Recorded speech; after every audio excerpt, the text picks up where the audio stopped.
Selamat datang kembali di channel Sinema Singkat, destinasi terbaik untuk alur cerita film yang pastinya dengan film-film menarik dan juga seru untuk ditonton. Seperti film lawas yang satu ini. Meskipun film lawas, tapi film ini brutal dan pastinya menggugah selera. Langsung saja, inilah dia, Ebola Syndrome.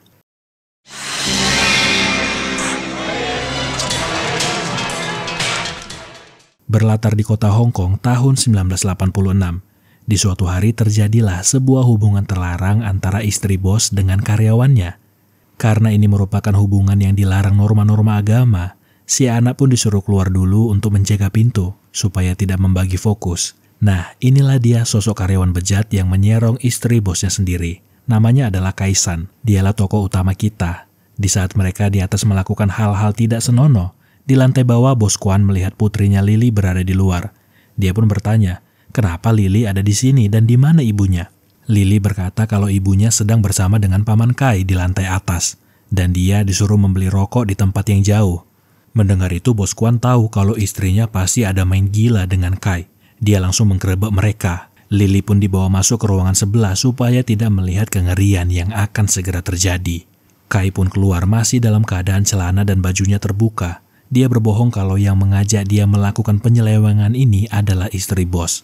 Istri bos lah yang memaksa dia dan menggoda dirinya.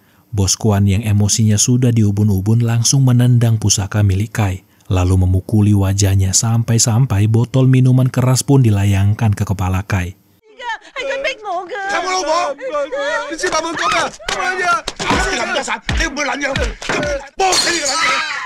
Seketika darah pun mengalir dari kepala Kai. Istrinya juga tidak luput dari kemarahan Bos Kwan, dan untuk memberi pelajaran Kai, dia menyuruh istrinya mengencingi wajah Kai sebagai bentuk penghinaan. Maaf ya teman-teman, jika kalian tidak suka konten kali ini, kalian bisa skip dan tonton konten lainnya. Tidak sampai di situ saja, Bos Kwan meminta diberikan gunting. Bos Kwan ingin mengkebiri Kai di sini saat ini juga di depan mata istrinya. Kai memohon-mohon meminta ampun supaya jangan dikebiri. Tapi tidak ada kata ampun. Bos Kwan tetap ingin mengkebiri Kai, sehingga mau tidak mau, Kai pun meminta gunting itu supaya dia saja yang memotong senjatanya sendiri. Tapi ternyata ini adalah rencana busuk Kai. Begitu ada kesempatan dia menyerang Bos Kwan dan juga anak buahnya Bos Kwan. Sekali lagi, kalau kalian tidak suka boleh skip konten kali ini ya. Kai secara membabi buta menusuk punggung Bos Kwan lalu meja mahjong dia gunakan untuk menyiksa Bos Kwan. Kaki meja dia jepitkan di leher Bos Kwan. Lalu dia menarik leher Bos Kwan dan dia memijak kaki meja itu untuk mematahkan leher Bos Kwan. Seketika Bos Kwan pun kehilangan nyawanya.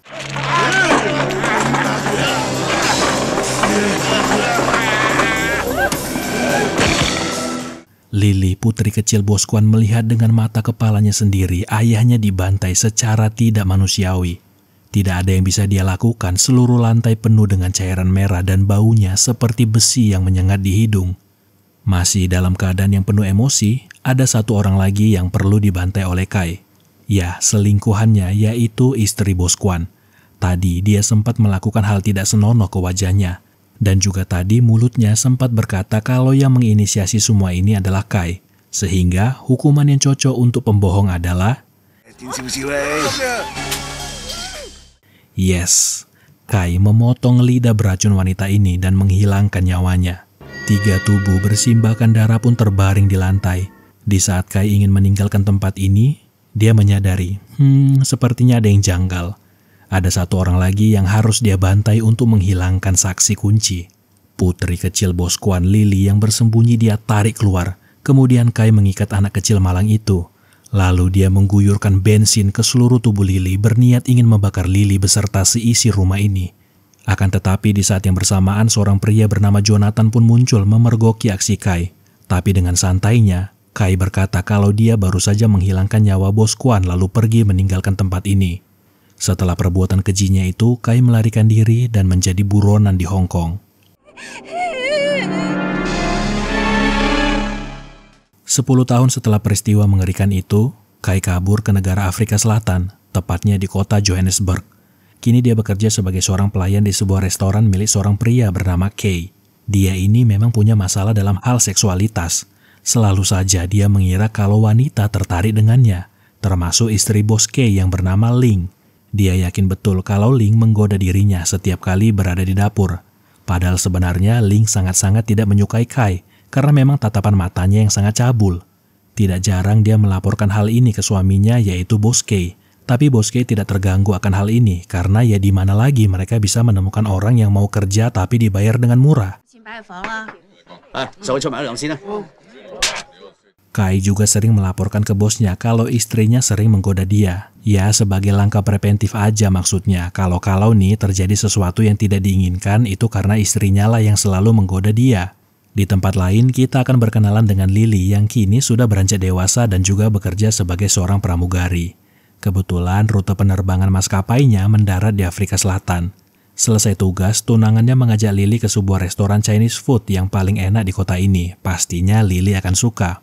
Kita kembali dulu ke Kay dan juga bosnya. Di hari ini mereka pergi ke sebuah tempat penjualan daging babi. Ya, untuk stok dapur, karena sekarang ini restoran mereka lagi rame-ramenya. Akan tetapi, daging di tempat ini sangatlah mahal. Sampai-sampai Kay emosi karena nominal yang ditawarkan bosnya tidak disetujui oleh si penjual. Hampirlah terjadi keributan di tempat itu, sampai pada akhirnya mau tidak mau, bos pun membayarkan sejumlah $500 untuk satu ekor daging babi. I want the whole pig. 500. I buy from you always. Give me discount. Okay. Mereka pun kembali ke restoran yang bertepatan juga. Lily, tunangannya, dan juga teman seprofesi mereka juga sudah berada di restoran tempat Kay bekerja. Memanglah orang ini benar-benar aneh dan ngeselin. Ya masa sih dia membawa daging babi itu masuk dari pintu depan, melewati para tamu restoran. Di saat Kay masuk, terjadilah sesuatu pada tubuh Lily. Dia tiba-tiba langsung pusing dan mual-mual. Awalnya dia mengira kalau itu karena bau dari daging babi. Dia tidak tahu kalau di tempat ini ada pelaku penghilangan nyawa ayah dan ibunya. Dia bahkan berpapasan dan sempat melihat Kay meludahi minuman yang disediakan untuk tamu. Tapi dia belum sadar kalau itu adalah Kay, karena memang penampilan Kay juga sudah berbeda dari 10 tahun yang lalu. Merasa tidak enak badan, Lily pun berkata kalau dia ingin pulang duluan, sehingga tunangannya pun mengantarkan Lily kembali ke hotel meninggalkan dua temannya di restoran ini. Selepas bekerja, untuk sedikit menghilangkan rasa capek, Kay pergi ke tempat hiburan terdekat berencana untuk melakukan transaksi pembelian jasa. Tapi sikap tidak sopannya dan belak-belakannya itu membuat si penjual jasa resah dan merasa terganggu. Sehingga satpam penjaga tempat ini pun mengusir Kay. Tidak tahan dengan nafsu yang sudah memuncak, Kay akhirnya menggunakan tangannya sendiri demi memuaskan nafsunya, sampai di mana fokusnya teralihkan dengan suara-suara lenguhan yang datangnya dari kamar sebelah, yaitu kamar bos Kay dan istrinya. Ya, kita tahulah mereka ngapain. Hal ini semakin membuat nafsu Kay menggebu-gebu. Tidak tahan dengan situasi ini, orang gila ini menggunakan apa saja yang penting ada. Dia membelah daging babi supaya terlihat seperti sesuatu. Lalu dia menggunakan daging itu sebagai media pengganti. Asli, orang ini sangat menjijikan. Dia bahkan meletakkan daging itu kembali ke dalam freezer. Sementara itu, suhu tubuh Lily semakin tinggi. Dia tiba-tiba demam dan teringat dengan peristiwa di masa lalu yang mengerikan. Sampai dia terbangunkan oleh mimpi buruk itu. Untungnya, tunangannya ada di sana untuk menenangkan dia. Lily berkata kalau dia yakin pasti ada sesuatu di restoran tadi. Dia yakin kalau pria yang menghilangkan nyawa kedua orang tuanya itu berada di restoran tersebut. Karena dia ingat betul dengan bau si pelaku, seperti bau darah, dan sampai saat ini bau itu selalu mengingatkan dia akan peristiwa mengerikan itu. Keesokan harinya, sama seperti biasanya, restoran ramai dengan para tamu. Kay dengan rasa sukacita memberikan daging yang tadi malam dia pakai untuk dikonsumsi para tamu restoran. Setelahnya, Kay pun diajak bos ke sebuah suku pedalaman hutan tempat mereka bisa membeli daging babi dengan harga yang lebih murah. Di tengah jalan, mereka melihat ada seorang wanita dari suku tersebut yang lagi mengambil air. Terlihat kalau suku ini bertelanjang dada, sehingga untuk scene kali ini disensor saja ya. Pada akhirnya mereka pun sampai, tapi mereka perlu berjalan lagi sejauh beberapa kilometer demi sampai di tempat suku itu bermukim. Di saat mereka sampai, mereka langsung disambut dengan rangkaian ritual yang mengerikan. Terlihat kalau ritual ini untuk menyembuhkan penyakit atau bisa kita katakan wabah yang sedang menyerang suku ini. Tubuh mereka penuh dengan luka dan cairan merah yang keluar dari setiap lubang, seperti lubang telinga, hidung, mulut, dan ya kita tahulah dari mana lagi.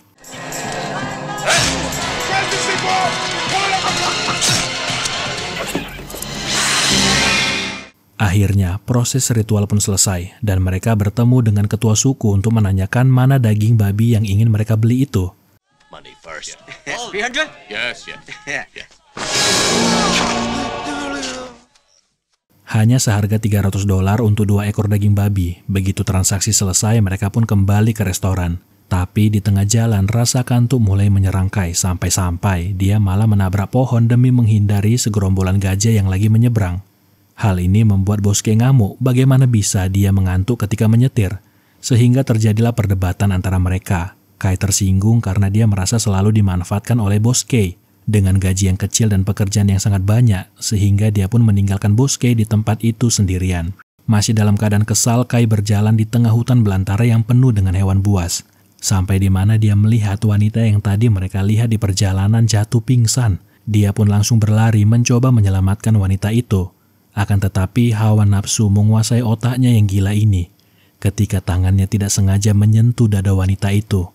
Melihat ada kesempatan dan hanya ada mereka berdua di tengah hutan ini. Pria menjijikkan ini melakukan tindakan asusila terhadap wanita malang ini. Tanpa menyadari kalau wanita ini mungkin saja mengidap penyakit atau wabah yang sama dengan yang diderita oleh suku sebelumnya. Di tengah perlakuan bejatnya itu, si wanita tiba-tiba histeris kesakitan meronta-ronta tidak jelas dan tiba-tiba menyemburkan cairan dari mulutnya sampai mengenai muka Kai. Panik dengan situasi ini, Kai langsung memukuli wanita itu dengan batu secara membabi buta. Kai kemudian berlari kembali ke tempat mobil mogok. Dia meminta maaf karena sudah meninggalkan Bosuke sendirian. Dan ketika mereka kembali ke restoran, wajah Kai terlihat sangatlah pucat dan tubuhnya pun lemas. Di tengah kondisi tubuhnya yang sudah tidak sehat ini, istri Bosuke ngoceh-ngoceh karena para pembeli sudah mulai marah. Pesanan mereka sampai saat ini belum datang. Di saat dia mengantarkan pesanan, tubuhnya mulai goyang dan ada sedikit darah yang tertetes di makanan yang disajikan untuk tamu restoran. Lalu, Kai pun tumbang, kakinya tidak bisa lagi menopang tubuhnya. Dokter pun dipanggil untuk memeriksa tubuh Kai. Dokter berkata kalau Kai demam tinggi, dia sudah diberikan suntikan untuk meredakan panas tubuhnya. Tapi kalau dalam 3 hari ini kondisi Kai belum membaik, sebaiknya segera bawa Kai ke rumah sakit. Sebelum dokter pergi, Bosuke mengatakan kalau hari ini memang mereka sempat mengunjungi sebuah suku. Tadi dia melihat kalau penduduk di suku tadi ada yang sakit dan juga beberapa ada yang meninggal. Bosuke khawatir apakah mungkin Kai terkena virus dari suku tersebut. Nama sukunya adalah Zulu. Mendengar itu, dokter pun kembali bertanya apakah mereka ada kontak fisik secara langsung dengan salah satu orang dari suku itu. Ya, seingat Bosuke, mereka tidak ada kontak fisik. Dia tidak tahu kalau tadi Kai melakukan kontak fisik tidak senonoh dengan salah satu wanita dari suku itu. Dokter pun kembali berkata kalau memang iya, dia akan memeriksa suku itu apakah ada penyebaran virus berbahaya dari sana. Di saat Bosuke ingin merawat tubuh Kai, istrinya melarang dia. Ling takut jika nanti suami tercintanya ini terinfeksi virus yang belum tahu apa. Perbedaan pendapat membuat mereka bertengkar. Bos ingin mengobati Kai sementara istrinya tetap ngotot supaya jangan menyentuh Kai. Keesokan harinya, Bosuke mengunjungi dokter yang tempo hari memeriksa Kai. Dokter berkata kalau suku Zulu itu terkontaminasi virus Ebola. Gejala virus ini sama seperti influenza, akan tetapi jika dalam 72 jam setelah infeksi tidak ada penanganan, virus akan menghancurkan organ dalam orang yang terinfeksi. Lalu orang yang terinfeksi akan mulai mengeluarkan darah dari seluruh lubang dalam tubuhnya, dan sepertinya Kai karyawannya itu punya gejala virus Ebola. Virus ini bertahan dalam cairan tubuh manusia, misalnya air liur, darah, dan juga sel sperma. Kalian harus segera membawa Kai ke rumah sakit. Itulah yang dikatakan oleh dokter. Dokter juga mengatakan meskipun demikian ada kondisi di mana orang yang tertular hanya akan mengalami demam tinggi. Jika daya tahan tubuhnya kuat, orang itu bisa sembuh. Tapi virus itu tetap ada di tubuhnya dan dia pun akan menjadi carrier atau pembawa virus yang bisa menyebarkan ke orang lain. Kondisi inilah yang saat ini sedang dialami oleh Kai. Tubuhnya mulai beradaptasi dengan virus tersebut. Begitu dia tersadar dari demam tingginya, dia mendengar kalau Ling ingin menghilangkan nyawanya dan membuang tubuhnya ke dalam hutan malam ini.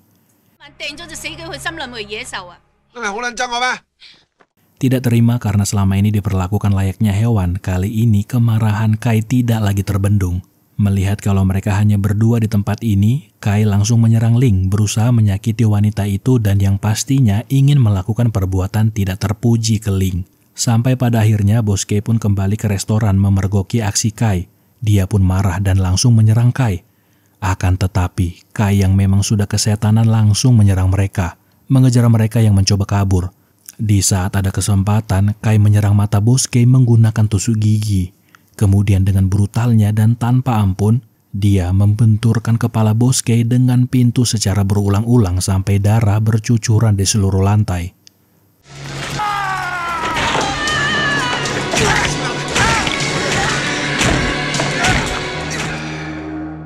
Kembali lagi, saya meminta maaf jika konten ini terlalu mengerikan. Masih ada waktu untuk kalian skip video ini. Lalu, inilah yang paling gila lagi. Tubuh yang sudah tidak bernyawa itu dia tarik sampai terpisah dari lehernya. Tidak berhenti sampai di situ. Kini, Kai menargetkan Ling sebagai korban selanjutnya. Awalnya dia mengecup kening Ling, tapi setelah itu dia menggigit bola mata Ling. Ling berteriak kesakitan, darah mencucur keluar dari kelopak mata Ling. Sampai Kai mengangkat meja bundar, kemudian membenturkan ujung meja tepat mengarah ke leher Ling. Seketika Ling pun kehilangan nyawanya.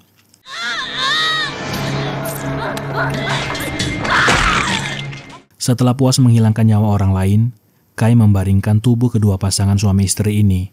Di saat dia ingin menghilangkan jejak, pintu rolling door diketuk yang membuat Kai panik. Ternyata di malam itu sepupu dari Bos Kai yang berdiri di depan pintu.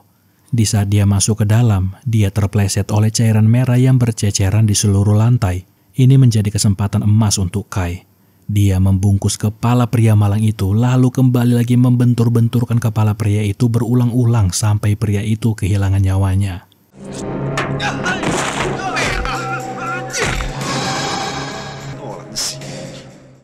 Teman-teman, mungkin adegan selanjutnya akan banyak sensor karena adegan selanjutnya adalah saat di mana Kai mengubah potongan-potongan tubuh manusia itu menjadi isian burger.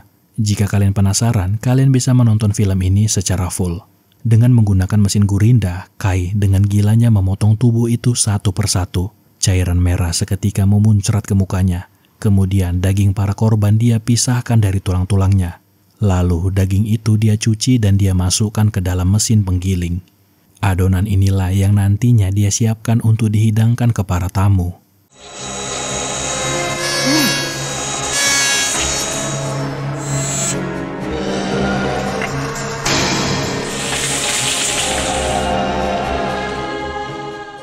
Pagi pun tiba tanpa wajah penuh dosa, dia pun membuka restoran. Para pekerja yang lain lantas bertanya, di mana Bos Kai dan Ling istrinya? Kai berkata kalau mereka kembali ke Taiwan dan tidak tahu kapan kembali lagi ke sini. Untuk saat ini dia yang pegang kendali restoran ini. Menu restoran hari ini adalah burger khas Afrika, menu terbaru yang dibuat oleh Kai. Begitu lahapnya para tamu restoran menikmati daging burger ini tanpa mengetahui daging apa yang digunakan sebagai isiannya. Bahkan mereka memuji Kai karena burger ini rasanya sangatlah enak. Ada tamu yang sempat bertanya daging apa yang dia gunakan. Sambil tertawa, Kai berkata, "Oh, kalau ini daging bagian bokong." Ya, si tamu mengira kalau itu hanya sebuah candaan.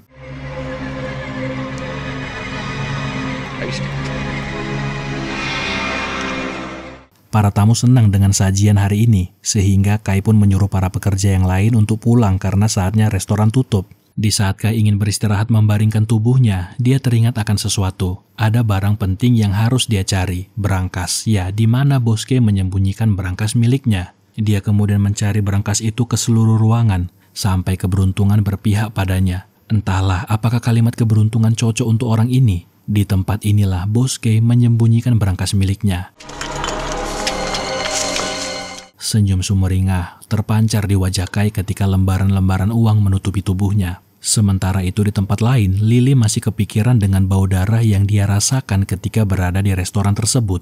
Baunya sama dengan 10 tahun lalu, bau pelaku tindakan mengerikan terhadap orang tuanya. Sehingga untuk memastikannya, mereka pun kembali ke restoran tersebut. Kini Lily berhadapan langsung dengan pelaku penghilangan nyawa orang tuanya. Tapi dia tidak mengenali Kai, meskipun rasa mual masih terasa di perutnya. Sehingga tunangannya Lily pun berpura-pura kalau Lily ini sedang mencari saudaranya yang hilang kontak sejak lama. Nama saudaranya itu adalah Kai, dan infonya dia bekerja di salah satu restoran di pecinaan kota Johannesburg. Itulah yang dikatakan oleh tunangannya Lily. Mendengar itu, Kai pun berkata kalau dia tidak kenal dengan orang yang mereka maksudkan. Dia pun kemudian berpura-pura ke belakang menyiapkan teh untuk mereka. Tapi sebenarnya dia menyiapkan senjata untuk menusuk kedua orang asing yang dia tidak tahu siapa ini. Sementara Lily yakin betul kalau pria tadi adalah Kai, orang yang menghilangkan nyawa kedua orang tuanya. Bau pria itu seperti darah, sama seperti 10 tahun yang lalu. Begitu Kai kembali, mereka buru-buru pergi dari tempat ini, meskipun Kai sempat menahan mereka sembari mencoba mengeluarkan pisau di kantung celananya. Untungnya ada tamu restoran yang masuk sehingga Lily dan tunangannya selamat di malam itu. Keesokan paginya mereka pergi ke kantor polisi terdekat untuk membuat laporan kalau sepertinya pelaku penghilangan nyawa kedua orang tuanya berada di kota ini. Akan tetapi, inspektur menjelaskan kalau mereka tidak bisa menangkap orang begitu saja hanya berdasarkan firasat. Mereka pun keluar dengan perasaan kesal dan kecewa. I have information about the wanted murderer. You tell me that you met a wanted murderer actually disappeared for... He is the murderer. Di saat yang bersamaan terjadilah kepanikan massal di kota Johannesburg di mana orang-orang secara tiba-tiba kejang-kejang dan tidak sadarkan diri. Rumah sakit kini dipenuhi dengan orang-orang yang sakit secara tiba-tiba. Para dokter mulai mengobservasi pasien dari wabah mengerikan ini. Tubuh pasien itu mereka autopsi. Bagian-bagian organ dalam pria malang ini sudah mencair akibat ganasnya virus ini. Sementara itu, si pembawa virus kini sedang tertawa puas karena sekarang dia sudah punya identitas baru. Namanya sekarang adalah Wong, dan dia bersiap kabur ke negara Hong Kong. Pada akhirnya, pihak kepolisian mendapatkan informasi dari rumah sakit kalau seluruh pasien ini terinfeksi virus Ebola. Ebola virus. What? Ebola? Kai pun sampai di Hong Kong, sepertinya penyamarannya berhasil, bahkan pihak petugas imigrasi berhasil dia kelabui. Menggunakan uang hasil curiannya, dia kini menginap di salah satu kamar mewah di Hotel Bintang 5 di kota Hong Kong. Ruangan ini terlalu besar dan sepi untuknya, sehingga dia pun memesan layanan kamar. Dia memesan paket combo spesial, 2 ayam, 2 nasi, dan 2 pelacur. Ya tentu saja pihak hotel tidak menyediakan layanan seperti itu. Sehingga dia pergi ke klub terdekat untuk mencari layanan penyedia jasa yang dia inginkan. Wait, kita skip dulu. Intinya dia kembali menularkan virus itu ke kedua wanita malang ini. Tidak perlu menunggu berhari-hari, kedua wanita ini langsung kejang-kejang dan tidak sadarkan diri. Sersan Yang diminta untuk mengusut kasus ini. Apa yang terjadi terhadap dua wanita malang ini? Dokter menjelaskan kalau sepertinya kedua wanita ini terinfeksi virus Ebola. Jika tidak ditangani dengan segera, virus ini akan berkembang menjadi pandemi. Sehingga dokter pun meminta supaya Sersan Yang dan juga timnya mencari dari mana sumber virus ini dan siapa yang menyebarkan virus ini. Singkat cerita, Inspektur Yang pun menginterogasi induk semang tempat kedua wanita ini bekerja. Pihak kepolisian berhasil mendapatkan informasi kalau kedua wanita ini tadi malam bersama dengan seorang pria bernama Wong. Pria bernama Wong ini baru saja pulang dari perjalanan bisnis dari negara Afrika Selatan. Mendengar itu, Inspektur Yang meminta supaya wanita ini mendeskripsikan wajah Tuan Wong ke ahli sketsa kepolisian. Inspektur Yang juga mendapatkan informasi kemana mereka harus mencari pria itu. Ya, dari tas milik salah satu wanita yang di dalamnya ada korek api hotel. Segeralah mereka ke hotel tersebut untuk mencari di mana keberadaan Wong. Sialnya mereka tidak tahu kalau barusan tadi mereka berpapasan dengan Wong yang baru saja check out dari hotel ini. Kita kembali ke kota Johannesburg, Afrika Selatan.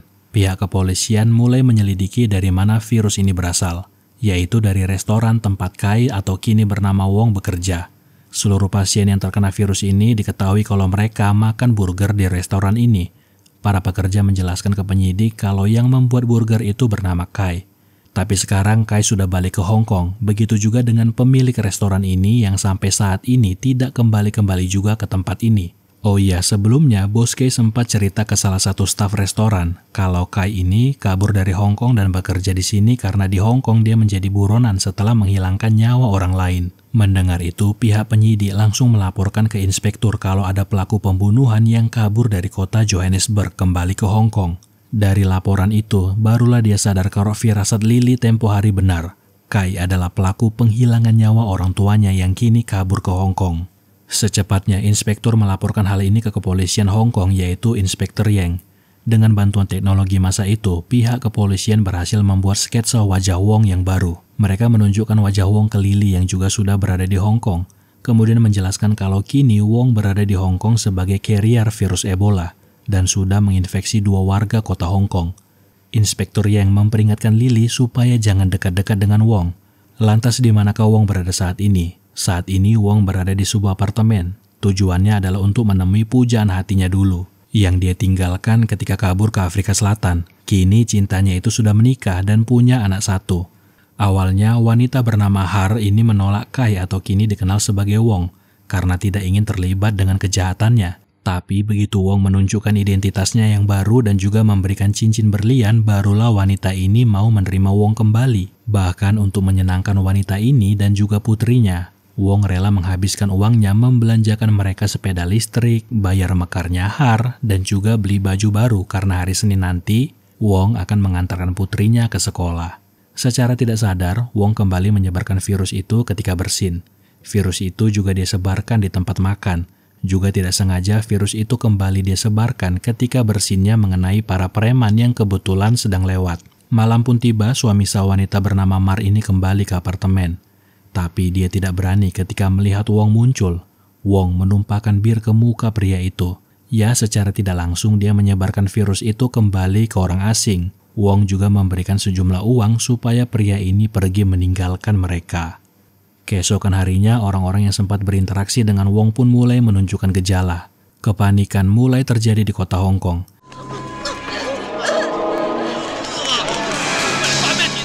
Sementara itu, Lily secara tidak sengaja malah berpapasan dengan Wong. Dia kembali merasakan mual dan bau darah di sekitarnya. Pelan-pelan dia mencoba mengikuti Wong, menghiraukan pesan dari Inspektur Yang supaya jangan mendekati Kai atau kini bernama Wong. Di saat ada kesempatan, Lily memberitahukan di mana keberadaan Wong ke Inspektur Yang. Lalu dia kembali mengikutinya masuk ke dalam gang kecil, sampai pada akhirnya Wong yang sadar kalau dia diikuti pun menyerang Lily. Untungnya dia masih bisa kabur, begitu juga dengan Wong. Tapi Lily menyerang Wong dengan cara menggigitnya, berarti dia juga terinfeksi virus Ebola.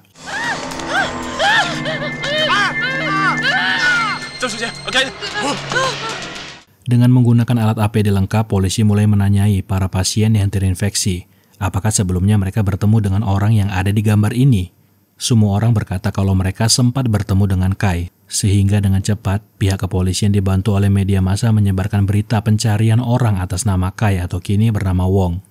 Pria ini terindikasi membawa virus Ebola di tubuhnya, juga berstatus sebagai buronan karena sudah menghilangkan nyawa orang. Berita ini disaksikan langsung oleh Har. Melihat kalau wajahnya kini disebar di seluruh negara Hong Kong, Wong mencoba berbohong kalau ini semua adalah berita bohong. Kepolisian ingin menjebaknya. Har pun berpura-pura percaya supaya dia bisa kabur bersama putrinya dari orang gila ini. Wong tidak membiarkan orang itu kabur begitu saja. Dengan pisau potong di tangannya dia mengejar mereka dari jendela. Untungnya pihak kepolisian beserta para nakes sudah datang. Tapi ternyata Wong punya kesempatan menyerang dan menyekap putri kecil Har, menjadikannya sandraan supaya polisi tidak bisa menyerang ataupun menembak dia di tempat. Bahkan dia menyemburkan cairan ludahnya supaya tidak ada yang berani mendekatinya.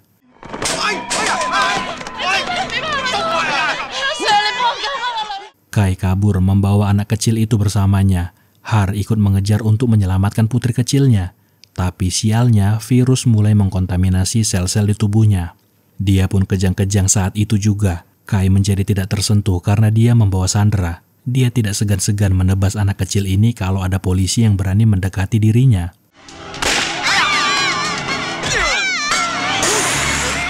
Saking gilanya orang ini, dia menyemburkan darahnya ke Inspektur Yang dan orang-orang yang dia temui di jalan, tanpa menyadari kalau lengannya sudah mencekik putri kecil Har dan akibatnya anak kecil mungil ini kehilangan nyawanya.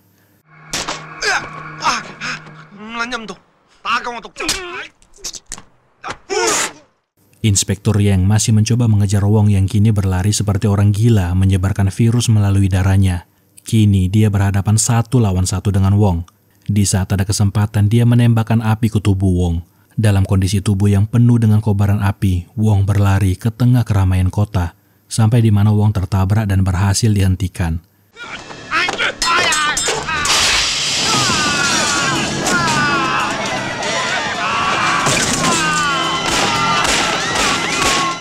Inspektur Yang mengorbankan dirinya dipenuhi dengan darah Wong yang terinfeksi virus Ebola demi supaya bisa menangkap Wong. Akankah virus ini berhenti karena Kai telah mati? Karena secara tidak sengaja ada anjing yang memakan potongan tubuh Kai yang pastinya masih terinfeksi virus Ebola. Film kali ini pun selesai. Bagaimana, apakah cukup memuaskan hasrat kalian, wahai para pencinta film psikopat? Atau film kali ini masih kurang brutal? Mungkin bagi sebagian orang film ini sangat mengganggu dan juga tidak layak untuk ditonton. Saya pribadi meminta maaf untuk konten kali ini jika ada bagian-bagian film yang membuat kalian tidak nyaman ketika menontonnya. Terlebih lagi mungkin kata-kata saya atau penyebutan yang kurang baik. Sinema singkat pamit, sampai ketemu di film menarik lainnya.